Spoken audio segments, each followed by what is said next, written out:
सास को हुआ अपनी भूल का एहसास। गीता जी एक आम मध्यवर्गीय परिवार की मुखिया थी। वे अपने बेटे पुनीत और बहू श्रेया के साथ रहती थी। एक बेटी रीमा थी जो कि शादी के बाद अमेरिका में बस गई थी। गीता जी के पति की मृत्यु बहुत पहले हो चुकी थी। पुनीत और श्रेया की शादी को 5 साल हो गए थे, लेकिन अब तक उनकी कोई संतान नहीं थी। गीता जी की बहू श्रेया जॉब करती थी, जो कि गीता जी को बिल्कुल भी नहीं सुहाता था। वे जल्द से जल्द दादी बनना चाहती थी, लेकिन श्रेया और पुनीत ये अच्छी तरह से जानते थे कि अभी श्रेया का काम करना बहुत ज़रूरी था। गीता जी अपने बेटे पुनीत से इस बारे में बात करती तो पुनीत किसी न किसी बहाने से बात को टाल देता था। इसलिए वे श्रेया को ही परेशान करने का बहाना ढूंढती रहती थी ताकि वह अपनी जॉब छोड़ दे। और कोरोना काल में तो मानो उनके मन की मुराद ही पूरी हो गई थी। हालांकि वे दिल की बुरी नहीं थी, लेकिन पोते की चाह में वह ना चाहते हुए भी ऐसा कर जाती थी। अपनी हमउम्र की सहेलियों को दादी बनते देखकर उनका मन दुखी हो जाता था। उस दिन भी घर में ऐसा ही कुछ हुआ था।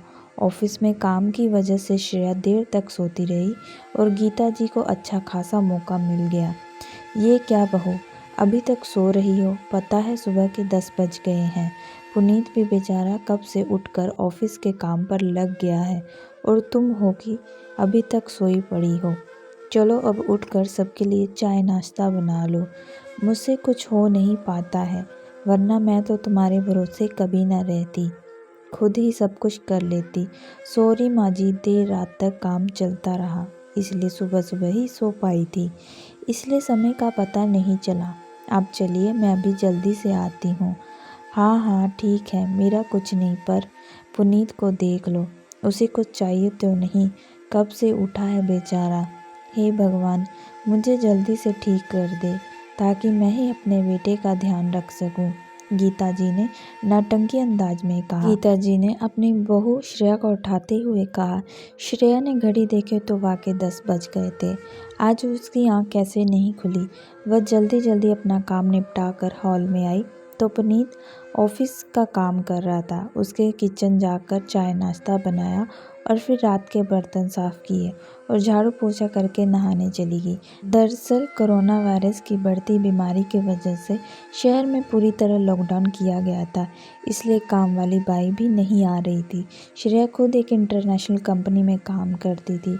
उसका ऑफिस टाइम निश्चित नहीं होता था, अधिकतर उसे रात में देर तक काम करना होता था। कल भी उसका काम देर तक चलता रहा, इसलिए वह देर तक सोती रही। श्रेया नहाकर आई तो देखा कि उसकी सास अपनी सहेली के साथ अपने कमरे में फ़ोन पर बात कर रही थी।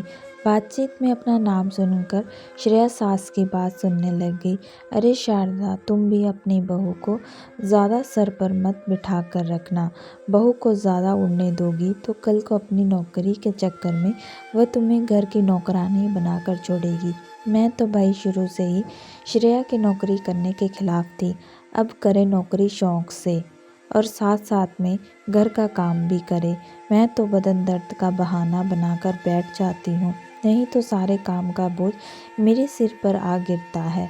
मैं कोई मुफ्त की नौकरानी थोड़ी ही हूँ। मैं तो कहती हूँ यही किया करो। सास की बात सुनकर श्रेया की आंखों में आंसू आ गए। वह जिस सास को बीमार समझकर उनकी दिन रात सेवा करती है, उन्हें एक गिलास तक उठाने नहीं देती, सारा दिन घर का और रात को ऑफिस का काम करके थकान से चूर होकर उफ तक नहीं करती, उसका यह फल मिला है।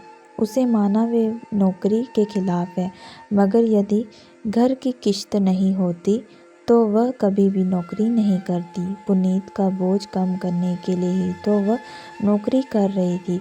खैर, अभी के मुश्किल समय में वह सास से किसी भी बात पर बहस नहीं करना चाहती जिससे घर का माहौल खराब हो, इसलिए वह उनकी बात को नज़रअंदाज करके वहाँ से चली गई। लेकिन उसकी नज़रों में गीता जी की इज्जत ज़रूर कम हो गई थी। दूसरे दिन सुबह सुबह गीता जी की बेटी रीमा का अमेरिका से फ़ोन आ गया। रीमा की सास उसके पास अमेरिका आई थी। आदत के अनुसार गीता जी ने जैसे ही रीमा की सास की बुराई करनी चाही, वैसे ही रीमा ने उन्हें डबट दिया। रीमा ने कहा, माँ, आप बिल्कुल भी माँ जी के बारे में अनाप शनाप नहीं बोलेंगी। पता है आपके चक्कर में आकर मैंने उनके साथ कितना बुरा व्यवहार किया था, लेकिन आज मुझे उनकी कीमत पता चली गई है। तुम तो उनके यहाँ पर आने के कितने खिलाफ थी, मगर आज अगर वे यहाँ नहीं होती ना माँ, तो ना जाने हमारा क्या हाल होता। तुम्हें तो पता ही है कि मेरा नौकरी करना कितना ज़रूरी है। कोरोना ने यहाँ भी ऐसा कहर ढाया है कि घर में ही सब करना पड़ रहा है। बिट्टू का बेबी केयर सेंटर भी बंद है। मैं और राकेश फुल टाइम बिजी रहते हैं। ऐसे में माँ जी ने अकेले ही बिट्टू के साथ साथ पूरे घर का काम संभाला हुआ है। मुझे कुछ भी नहीं करने देती। अगर वे नहीं होती तो हमारा क्या होता, यह सोचकर ही रोंगटे खड़े हो जाते हैं। सच में माँ, वे कोई साधारण महिला नहीं है, बल्कि मेरे लिए तो देवी के समान है। मेरे इतना अपमान करने के बावजूद। और रीमा रोने लगी और फ़ोन काट दिया। रीमा की बात सुनकर गीता जी की आंखें भर आई। उन्हें भी विश्वास हुआ कि उन्हें अपनी भूल का एहसास हो गया था।